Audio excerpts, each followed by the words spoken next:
President Obama, along with Brennan and Clapper, they knew about Russia's attempt to interfere in the election in September, and they totally buried it. The radical Democrats held hostage by left-wing haters, angry mobs, socialist fanatics, deep state bureaucrats. You don't give power to an angry left-wing mob. A very dishonest person, crooked Hillary Clinton.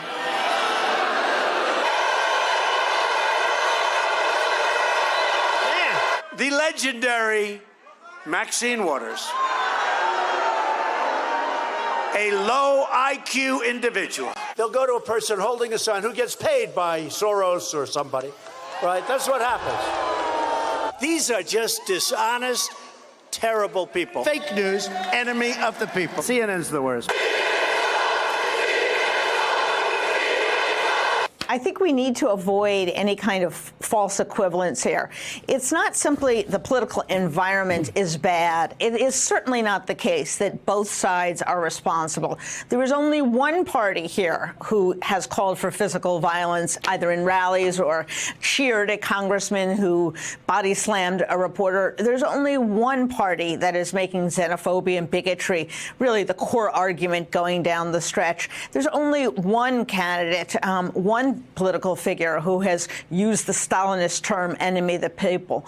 So although it's tempting because everyone wants to be fair, we should be accurate above all. And this is the rhetoric that Donald Trump perfected. This is the rhetoric he used to get himself elected. This is the rhetoric he's returned to as an election is coming forward. And he should accept responsibility for what he has done. Now, no one is saying that he has, instructed or told or there's any evidence that a bomber directly acted on his words, but we should at least at this point pause and say that he has contributed to this atrocious climate, and that when these things happen, people who are a little bit off or more than a little bit off will take matters into their own hands. The president, and we've talked about this many times, lacks that core element that's needed for the occupant of the Oval Office, and that is empathy.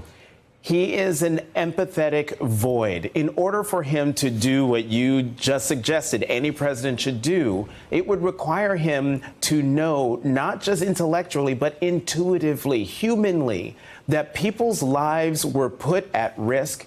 Political opponents' lives were put at risk. But I want to emphasize something that Jonathan said. It's very easy to simply say, well, there were bombs put in the mail.